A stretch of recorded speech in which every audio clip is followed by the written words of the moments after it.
From Storm Tracker 6, this is Forecast First, sponsored by Auto Owners Insurance. Simple human sense. Good morning. Mid-Michigan are waking up to temperatures into the 50s. Some areas are also seeing the chance for some scattered rain showers. We're seeing 58 degrees in Lansing, Grand Ledge, and Jackson, 59 degrees down into Hillsdale. Satellite radar showing just a little bit of some light rain showers trying to make their way into the Jackson and Hillsdale area, maybe even into some of the Lansing area.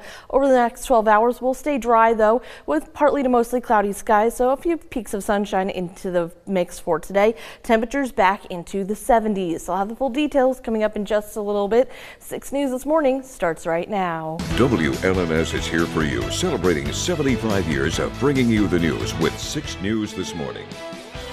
Good morning, Mid-Michigan. Thank you for waking up with us. It's Sunday, June 8th. I'm Karina Prieto, and we're here for you now with this morning's top stories. Well, we start this morning with a deadly car crash late last night on the edge of Eaton County. 6 News sent out a crew to the scene, and now WLNS reporter Sydney Sutliff is here for you now with what we know so far. Sydney? Karina, the initial call came into dispatch yesterday at 10:40 p.m. with reports of a man being hit multiple times by different cars and that there were body parts scattered along the roadway. It was very dark, but we can confirm what we saw. We counted at least 8 cars and a car with the city of Lansing. Officials set up roadblocks all the way from West Willow to Delta River Road on Waverly. We saw debris and what police have confirmed to be a body and body parts in the middle of the road.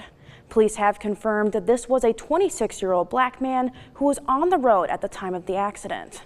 The investigation is ongoing and the police are asking for the public's help. If you have any information on this accident, including who was driving the cars, call the number at the bottom of your screen and ask for Lieutenant Campbell. This is a developing story, and we will continue to keep you updated as the story unfolds.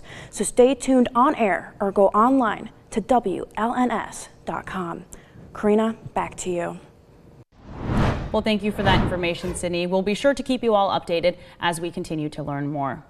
Well, we are also following breaking news coming from the West Coast. The Trump administration says it's sending 2,000 soldiers to Los Angeles to respond to violent protests over immigration raids. There were also clashes in New York. Here's ABC's Alex Stone with those details. Protests escalating into clashes with law enforcement following immigration raids that have sparked outrage across the country. You cannot just come into the community and terrorize citizens the way you did. This ICE activity in the city of Paramount erupting in chaos on Saturday. Aerial footage showing protesters blocking a bus carrying agents. To disperse the crowd, Border Patrol agents in riot gear and gas masks deploying tear gas. The FBI is asking for help identifying someone seen throwing rocks at vehicles leaving the protest area. California's governor in a post on X saying the federal government is moving now to take over the National Guard and to send in 2,000 troops. Gavin Newsom calling the move an escalation. President Trump responded on social media calling on Newsom and LA city leaders to quell the violence. And in New York, similar protests outside the federal courthouse in Manhattan. I'm hoping that the entire policy changes. I'm hoping that the attitude towards the migrants changes. This man says federal agents are now arresting migrants at immigration courts. The Department of Homeland Security lawyers are persuading immigration judges to close their applications for asylum without due process. And ICE is grabbing these people. ICE is kidnapping these people before they have a chance to file an appeal. The Department of Homeland Security is calling for an end to what it calls a violence against ICE agents who they claim are facing a 413% increase in assaults when carrying out arrests. U.S. Border Patrol Chief Michael Banks said Saturday afternoon several arrests have been made for alleged assaults on federal agents. Alex Stone, ABC News. And in Washington, the big story this week has been the debate over the sweeping budget bill in the Senate and the impact of tariffs. This weekend, we have an update on both.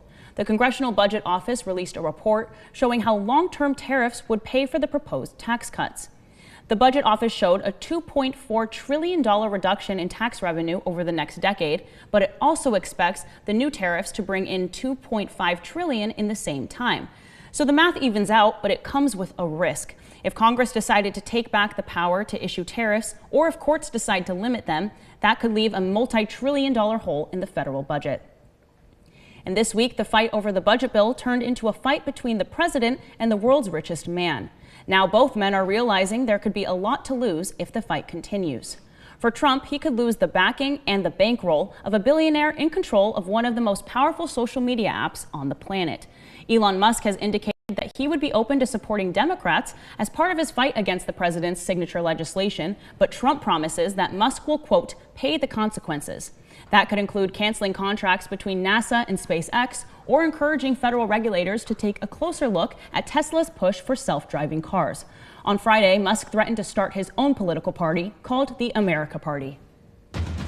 From Storm Tracker 6, this is Weather on the Sixes, sponsored by Auto Owners Insurance. Simple human sense.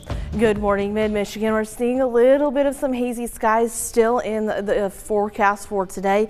We're still seeing that wildfire smoke making its way to the surface. In fact, driving into work this morning, it was a little bit hazy, and I was wondering if it was fog or if it was smoke. Unfortunately, it was that smoke. We're still seeing that orange color or that unhealthy for sensitive groups. So if you have asthma, allergies, or heart conditions, just be aware that it might be a little bit unhealthy for you to go outside this morning, so take it easy if you have any outdoor plans. Overall, temperatures are into the 50s, around 58 degrees in Lansing and Mason. Jackson as well, Hillsdale 59 degrees. We're still seeing some scattered showers starting to work their way in, but it's going to be a very quick moving system and it's going to stay to the south, so places like Lansing could stay dry completely as we see in the forecast. I think it's just going to be a quick burst of some rain. Overall, it's just going to continue to the east. Then as we head into the rest of the day, we'll continue to see the chance for a shower here or there into the afternoon and evening as a cold front moves through the forecast. Because of the clouds and those rain showers, we'll see temperatures a little bit chillier for today, around 76 degrees, and that's a degree below average, but still seeing some sunshine and some clouds mixing in. So again, if you're heading outside, just take it easy today as we do have some of that wildfire smoke in the air still. So overall, we're going to see those morning showers mainly just down towards Jackson and Hillsdale. And then we'll eventually see maybe some sunshine and clouds mixing in, but overall it's just going to be a warmer, cloudier day. All right, so not as beautiful as yesterday. No. Yesterday was so nice. Yeah, it was amazing yesterday. But not too bad. Not too bad. All right, well, thank you, Kelsey.